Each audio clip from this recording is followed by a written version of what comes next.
Capítulo 1. La batalla del pasado. La cultura mesopotámica trae sus orígenes de la más antigua civilización humana de la cual poseemos algunos vestigios. Situada entre el Tigris y el Éufrates, la Mesopotamia ha conocido un desarrollo político, económico, cultural y tecnológico que influenció considerablemente la evolución de las actividades humanas. En efecto, la Mesopotamia, a menudo calificada de cuna de la civilización por numerosos expertos, tales como Samuel Noah Kramer, es la región del mundo donde nació la agricultura, donde han aparecido las primeras ciudades y donde quedan los más antiguos escritos repertoriados sobre el planeta. Los sumerios, acadios y babilonios han producido una amplia colección de tabletas en arcilla cocida sobre las cuales han sido consignados a la vez los acontecimientos más sencillos de su vida cotidiana, como la construcción de sus ciudades, sus gigantescos trabajos de irrigación, sus códigos sociales, su astronomía y matemáticas, hasta relatos de la creación. La particularidad de los pueblos del Oriente Antiguo es la de haber estado en contacto directo y prolongado con los dioses de las leyendas de la tierra. Es por lo que sus innombrables tabletas de arcilla y epígrafes rebosan de descripciones insólitas y elementos atípicos. Las inscripciones sobre arcilla de la civilización de Mesopotamia reúnen los relatos históricos escritos y compilados a partir de diferentes tradiciones orales, transmitidas de generación en generación, y esto sobre millones de años. Un buen número de historiadores y arqueólogos consideran algunos de esos documentos como puras leyendas, porque contienen, a sus ojos, numerosos elementos fantásticos. Por lo tanto, la ciencia oficial es confrontada a un enigma notable, pues más se excava en esa región, más las culturas que se descubren son avanzadas. Como prueba, podemos citar el pueblo de Jerf el Ahmar, descubierto en 1995, sobre el margen sirio del Éufrates. Es oficialmente el pueblo más antiguo del mundo habitado por agricultores, hace ya 11.000 años de esto. Jerf el Ahmar está compuesto por una decena de pueblos superpuestos los unos sobre los otros. El equipo arqueológico franco-sirio ha acumulado descubrimientos que vuelven a poner en cuestión el mundo neolítico. Entre los numerosos hallazgos de Jerf, citaremos el descubrimiento de piedras grabadas bajo forma de pictogramas, siendo las más antiguas, hasta ahora, datadas de 5.000 años en la misma región. Podemos también añadir el sitio de Alula. Implantado en el otro margen del Éufrates, este pueblo fue construido hace 10.080 años al pie del más antiguo muro ciclópeo del mundo. O aún, el sitio de Abu Sharaín, de su antiguo nombre Eridu, la ciudad santa de la divinidad sumeria Enki, Ea, considerada por las tabletas como la más antigua ciudad de los dioses. Las excavaciones intensas efectuadas entre 1946 y 1949 han revelado 19 niveles de ocupación ejecutados sobre varios milenios, así como una superposición espectacular de 18 santuarios, caso totalmente único en los anales de la arqueología. Los mitos forman una parte integrante de la creencia popular de cada pueblo. Progresivamente, enraizados en las diferentes culturas religiosas, estos participan en la formación de la vida social de cada nación o país. El eminente especialista mundial de la civilización mesopotámica, Samuel Noah Kramer, había él mismo observado este hecho, así como la extraña relación que entretuvieron los sumerios con sus dioses. El problema bastante delicado del libre albedrío, esta embarazosa cuestión, difícil de delimitar y que ha desconcertado a los pensadores occidentales, no parece haber rozado a los sumerios. Convencidos de que no habían sido engendrados más que para servir como esclavos a los dioses, ellos se inclinaban delante de las voluntades de estos, aunque resultaran inexplicables o injustificables. Los sumerios constataban que la maldad, la bajeza, las calamidades y las penas de los hombres habían sido introducidas en este bajo mundo por los dioses, pero no se interrogaban sobre el lado excéntrico o caprichoso de estos seres divinos. La dote del hombre era la de sufrir, tal Job, cargado con un fardo inmerecido, El sumerio estaba educado en la idea de que no debía quejarse, sublevarse ante infortunios incomprensibles. Se tenía que persuadir que no era más que un ser depravado, pues, según la palabra de un sabio, jamás mujer había parido un niño sin pecado original. De hecho, la ideología contemporánea no ha cambiado mucho, sino es que los pueblos de la tierra no sirven ya a dioses, sino a un sistema de desigualdad implacable, edificado a partir de una religión monoteísta. En el seno mismo de los creacionistas cristianos, el discurso es a la vez seguro y constante. La fe del cristiano no debe reposar en la ciencia. El testimonio de la Biblia es la verdadera base de la fe cristiana. La Biblia es un conjunto de libros. El rechazo de un elemento pone todo el conjunto en cuestión.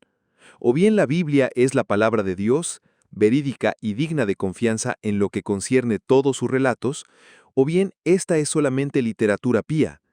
La Biblia ella misma no deja ninguna duda sobre esta cuestión. El apóstol Pablo escribe que toda escritura está inspirada por Dios y útil para enseñar, para convencer, para corregir, para instruir en la justicia. Yo no pongo en cuestión la existencia de una entidad universal o fuente original que podamos asimilar con Dios, pero tengo a subrayar el hecho de que, frente a las severas disparidades y divergencias repetidas en los textos bíblicos, sería bastante imprudente afirmar que todo el contenido de la Biblia es la verdad. Los mesopotámicos han dejado una huella profunda e indeleble en la Biblia y el conjunto de la cultura judío-cristiana. El descubrimiento en Mesopotamia enseñan con toda evidencia que el Antiguo Testamento de la Biblia de Jerusalén no es más que una adaptación de escritos anteriores. El desenterramiento de tabletas sumerias y babilónicas no produjo tan solo sensación. En 1975, época en que fue descubierto grabado en arcilla el nombre de Urusalimu, sino por ya decenios antes, cuando el famoso Jardín del Edén hizo su aparición sobre las tabletas sumerias bajo el nombre de Iden o Edén, lugar reconocido siendo la amplia despensa regida por los dioses del panteón sumerio. Se sorprenderán de aprender además que el término Adam existe en el lenguaje sumerio bajo la forma de Adam y designa la verdadera función que le asignaron los dioses a los primeros hombres. Veremos esto en detalle. Asimismo, sumemos que la raíz de la palabra Satán es ella también puramente sumeria.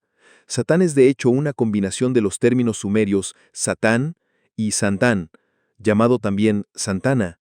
Desde luego el signo primitivo sumerio de este último representa, por si los advierten, una horquilla o un tridente. Las definiciones varias que se derivan de estos dos términos confirman la función principal del Satán bíblico, claramente señalada en los textos judío-cristianos. Así como lo demuestran explícitamente la literatura judía y los textos más antiguos del Corán, Satán cohabitaba con los ángeles porque formaba parte de la misma familia celeste y trabajaba para ellos. Ya verán ustedes que estamos muy lejos de este individuo voluntariamente diabolizado por numerosas religiones, pues sin los Satán, Sandán, las divinidades del panteón sumerio no habrían podido subsistir jamás sobre la tierra como lo hicieron. Yo me extraño de que ningún especialista haya revelado, hasta este día, las múltiples analogías entre las definiciones de los Adam y Satán sumerios y sus casi homónimos bíblicos. De hecho, ustedes quedarán estupefactos al descubrir que las similitudes no quedan ahí y son de hecho innumerables. Hay manifiestamente sujetos que enojan y secretos terriblemente bien disimulados. En estas condiciones y en razón de algunas analogías recogidas más arriba, ¿por qué creer más en la realidad histórica del Génesis bíblico que en la de las tabletas de los sumerios, acadios y babilónicos?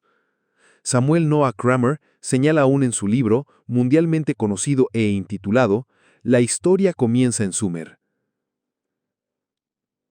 Las investigaciones arqueológicas llevadas en el país de la Biblia y que han dado tantos resultados de primera importancia, arrojan una viva luz sobre la Biblia misma, sobre sus orígenes y el medio donde nació. Sabemos ahora que ese libro, el clásico más grande de todos los tiempos, no ha surgido de la nada, como una flor artificial emergiendo de un florero vacío. Esta obra tiene raíces que se sumergen en un lejano pasado y se extienden hasta los países vecinos de aquel en el que apareció. Los sumerios ejercieron evidentemente una influencia directa sobre los hebreos, puesto que habían desaparecido mucho antes de su aparición. Pero no es nada dudoso que influyeron profundamente a los cananeos, predecesores de los hebreos en Palestina. Así es como se puede explicar las numerosas analogías recogidas entre los textos sumerios y ciertos libros de la Biblia. Estas analogías no están aisladas, aparecen a menudo en serie. Se trata de un verdadero paralelismo. En su lectura, y, notablemente gracias a las notas al pie de página, ustedes constatarán, al contrario, que las múltiples paralelismos entre el Antiguo Testamento y las tabletas no son el único resultado de una influencia cananea, más bien restos dispersos de una historia común. Las culturas de todos los pueblos antiguos poseen la misma raíz de base. Prácticamente todas las tradiciones del planeta describen los mismos acontecimientos. La prueba manifiesta de este fenómeno se encuentra en una codificación lingüística astutamente disimulada y que aparece en numerosas lenguas antiguas. Esta información que falta está, al día de hoy, totalmente inédita a los ojos de especialistas y sabios del planeta. En cuanto a conocer de dónde provenían exactamente las fuentes de las cuales se sirvieron los rabinos para compilar el Antiguo Testamento, oficialmente atribuido a Moisés, ustedes constatarán que estas no son propias de la ideología hebraica, pero sí de la historia mundial de la humanidad que se deriva del conjunto de las tradiciones y mitos del país de Caldea, nombre bíblico de la Mesopotamia y tierra de Abraham. El mismo Abraham, del cual encontramos la huella bajo la forma de Abra-Mu sobre las tabletas de arcilla en la ciudad de Ebla, descubiertas en 1975, en Siria. En 1993, fue editada una obra notable, Forbidden Archaeology, The Hidden History of the Human Race, por dos científicos americanos, Michael A. Cremo y Richard L. Thompson. Esta publicación fue objeto de dos reimpresiones totalmente revisadas, una en 1996 y la otra en 1998. Hoy, la versión final, versión anglófona, no abarca lejos de 904 páginas, un verdadero adoquín en la charca de mandarines que sostienen que la evolución, según Darwin, es la única explicación que concierne la aparición de vida sobre la Tierra. Forbidden Archaeology es un amplio corpus de anomalías largamente ignoradas por la ciencia oficial, una impresionante compilación de descubrimientos arqueológicos que contradicen radicalmente la tesis de Darwin. Entre estos destacamos, por ejemplo, una huella de calzado descubierta por William Meister en un yacimiento mineral fechado por lo menos de 5.5 millones de años, periodo en el curso del cual aparecieron los trilobitos. El descubrimiento data de 1968 y fue encontrado en Estados Unidos, en Wheeler Shade, cerca de Antelope Spring, en Utah. Lo más llamativo es que la huella no es ni tan siquiera de una sandalia u otro calzado arcaico, más bien es el fósil de un calzado moderno con tacón. Además, la huella del tacón estaba hundida en la roca, aproximadamente 4 milímetros más que la suela, y su lado derecho estaba usado, confiriéndole todas las características de la huella de un pie derecho. Huella de paso que parece haber sido dejada por un calzado. Esta ha sido descubierta en el esquisto cambriano, cerca de Antelope Spring, Utah. Tendría la antigüedad de por lo menos 505 millones de años. Esfera metálica de África del Sur, encontrada en un yacimiento de pirofilita de una antigüedad de 2.8 millares de años, han sido desterradas varias centenas. Estas esferas no pueden ser rayadas, ni por el acero. Las tres acanaladuras paralelas a lo largo de la circunferencia de algunas de ellas confirman que estas esferas han sido sin duda fabricadas por seres inteligentes. Se parecen extrañamente a los Gurkul. Ver léxico. Entre la impresionante catálogo de Cremo y Thompson, aparece una esfera metálica, perfecta, estriada con 3 líneas paralelas a la altura de su ecuador. Este objeto fue descubierto en África del Sur por mineros sudafricanos en un yacimiento mineral precambriano fechado de 2.8 millares de años, en una fecha en la que no parece sensato que ninguna vida inteligente haya existido. Los mineros descubrieron cerca de un centenar de ejemplares. Hasta el día de hoy, estas esferas no han sido objeto de ninguna publicación científica. ¿Qué pensar aún de una concha con cara humana, enteramente tallada por la mano de un hombre, encontrada en Inglaterra en capas de rocas rojas del Plioceno último, datadas entre 2 y 2.5 millones de años, la ciencia oficial no admite este tipo de obra más que por el Cromañón más reciente que se remonta aproximadamente a 30.000 años solamente. Forbidden Archaeology denuncia también la desventura de la geóloga Virginia McIntyre, empleada por el Servicio de Investigaciones Geológicas de los Estados Unidos. Se le pidió que fechara herramientas de piedra elaboradas encontradas en Hueyatlaco, a unos 100 kilómetros de México. Los vestigios fueron encontrados en estratos rocosos de 250.000 años. Como podemos sospechar, sabiendo que el hombre no apareció oficialmente en el Nuevo Mundo hasta hace solamente 12.000 años, las dataciones de McIntyre y de su equipo fueron totalmente rechazadas por los paleontólogos americanos. Según ella, estos últimos han hecho todo por destruir su carrera. Estos no son más que algunos ejemplos entre muchos otros que le permiten a Cremo y Thompson de pleitear por un reexamen de la visión clásica de la prehistoria. Tirando así del olvido de documentos censurados a lo largo de los 2 últimos siglos, los autores sobreentienden que los círculos de la paleontología y la arqueología se complacen en una conspiración del silencio instaurada desde hace largos años. Su obra da vértigo y ha desencadenado, sin duda alguna, una verdadera tempestad en los medios de la paleontología y arqueología. Los paleontólogos y exploradores, a falta de explicar estos fenómenos de una manera satisfactoria, han asimilado esta obra como un objeto de desinformación y han afirmado que los documentos que contienen son caducos e inciertos. Los estudios laboriosos publicados en una revista científica francesa, fechada del mes de marzo de 2003, en respuesta a la publicación tardía del libro en lengua francesa, son elocuentes y merecen que nos detengamos unos instantes. Estos os darán una pequeña idea del ridículo en el cual la ciencia oficial es capaz de meterse con el fin de desacreditar informaciones no conforme a las ideas recibidas. Entre ellas anotemos el estudio de la huella de calzado, citada más arriba, descubierta en un yacimiento mineral datado por lo menos de 5.5 millones de años. Los geólogos y sedimentólogos saben bien que numerosos invertebrados que pululaban en ese periodo han dejado en el barro de la época la huella de su paso. Son esas huellas que encuentra el geólogo millones de años más tarde. Un simple y gracioso gusano ha dejado entonces la huella de este calzado cambriano. ¿Están ustedes bien convencidos? Sumemos otro caso nombrado por Forbidden Archaeology y su estudio expuesto en esta misma revista. Este estudio recoge el descubrimiento de varios tubos de metal de formas perfectas, encontrados en Normandía, en una capa de roca caliza viejo de 65 millones de años. Cuando un animal excava su madriguera en un suelo suave, la galería se asemeja a un tubo, cuya forma sigue los movimientos del animal. La pared de la madriguera está recubierta por sus excreciones, de ahí que las propiedades mineralógicas difieran de las del suelo. A lo largo del tiempo, el sedimento principal puede ser eliminado, así como la forma de la madriguera se solidifica debido a los elementos minerales presentes en las excreciones. Encontramos entonces un objeto con forma de tubo, a veces muy sólido. Concluiré, y no sin humor, que este pobre animal debía no solamente tener una forma de tubo rectangular perfecto, sino también una considerable diarrea. Desgraciadamente para la opinión sabia, los trabajos de Cremo y Thompson no son casos aislados. Por más que leo y releo el pasaje en cuestión, lo que está claramente indicado por los autores en Forbidden Archaeology es lo siguiente. Después de haber considerado y descartado diversas hipótesis, Druth y Salfati, las personas que han reportado este descubrimiento en 1968, han llegado a la conclusión de que seres inteligentes debían haber vivido hace 65 millones de años.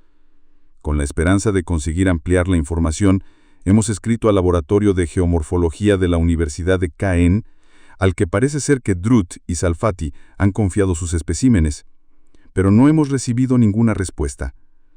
Esta vez podemos verdaderamente pretender estar en presencia de una penosa desinformación y manipulación de la información. En 1994, el arqueólogo Carroll Edward Baugh redactó con Clifford Wilson una obra. En este libro, Baugh nos entrega el resultado de las excavaciones arqueológicas que él efectúa en los años 80 en los cimientos calcáreos de los márgenes del río Paluxy en el estado de Texas. Su primer descubrimiento fue el de las huellas de dinosaurios de 100 millones de años.